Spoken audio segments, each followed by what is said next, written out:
بات کرتے ہیں ایک گورنر صاحب اور گورنر کی بھی اکاؤنٹیبلٹی کی گئی، ان کا بھی محاسبہ کیا گیا۔ وہ کون گورنر تھے اور گورنر کا محاسبہ کرنے والا کون تھا؟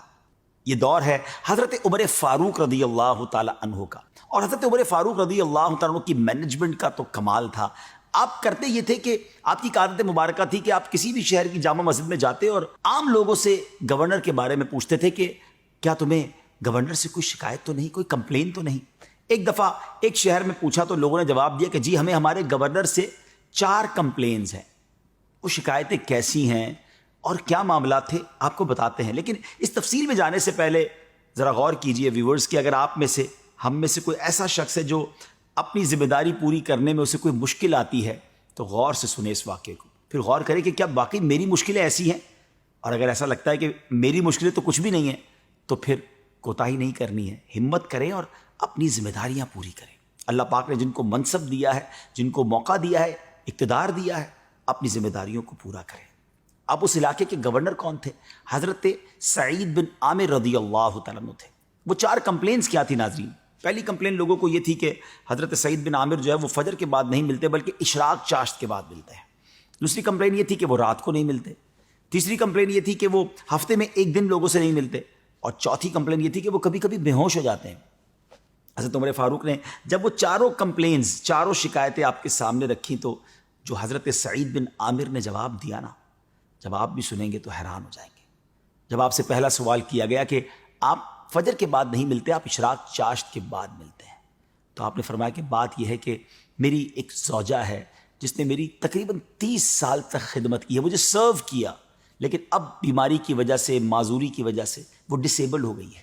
اور اب میں نماز فجر کے بعد ان کے لیے ناشتہ بناتا ہوں، ان کی کچھ خدمت کرتا ہوں اور ان کے کپڑے بھی دھوتا ہوں، اور اس کے بعد میں لوگوں سے مل پاتا ہوں، اس لیے مجھے تھوڑی سی تاخیر ہو جاتی ہے۔ دوسری کمپلین لوگوں کو تھی کہ آپ جو ہے وہ ہفتے میں 1 دن نہیں ملتے،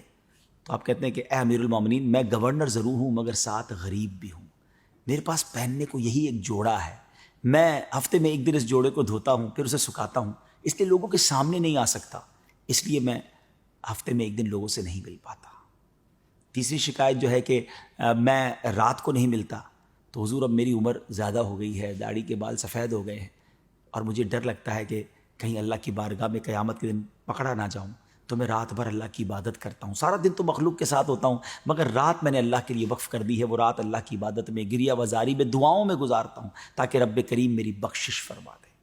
لوگوں کی آنکھوں میں آنسو آ گئے، لیکن پھر بھی سوال کیا گیا کہ حضور یہ چوتھی جو وجہ ہے وہ کیا ہے کہ آپ اچانک بے ہوش ہو جاتے ہیں؟ تو آپ فرماتے ہیں کہ میری عمر 40 سال ہو گئی ہے، اور کبھی کبھی مجھے اپنے 40 سال کی زندگی کے بارے میں غور کرتا ہوں تو 40 سال کے گناہ یاد آتے ہیں کہ میں نے 40 سال میں نہ جانے کتنے گناہ کیے ہوں گے، اور قیامت کے دن کہیں میں رسوا نہ ہو جاؤں، تو اس لیے وہ یاد کر کے اس خوف کے عالم میں بے ہوش ہو جاتا ہوں۔ اب ذرا غور کیجئے ناظرین کہ یہ ہے اللہ والوں کی شان۔ سیدنا امیر المومنین حضرت عمر فاروق کی بارگاہ میں آپ نے پھر یہ عرض کیا کہ اے امیر المومنین، ان شکایتوں کے نتیجے میں جو میری سزا بنتی ہے وہ مجھے آپ دے دیں۔ حضرت عمر رضی اللہ تعالیٰ عنہ کے ہاتھ اٹھے اور رب سے التجا کی کہ یا اللہ، اس طرح کے کچھ اور گورنر مجھے عطا کیے جائیں، مجھے ان پر فخر ہے۔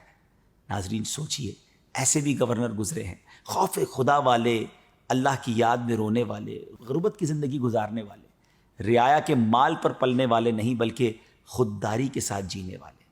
اللہ کرے کہ آج یہ واقعہ ہم سب کے لیے سبق آموز بنے اور ہم اپنی زندگی کے بارے میں غور کریں کہ کہیں ایسا تو نہیں کہ اپنی ذمہ داریوں سے ہم کوتاہی کر رہے ہیں۔ اللہ مجھے اور آپ کو جس کو جو ذمہ داری ملی ہے اسے پوری کرنے کی توفیق عطا فرمائے۔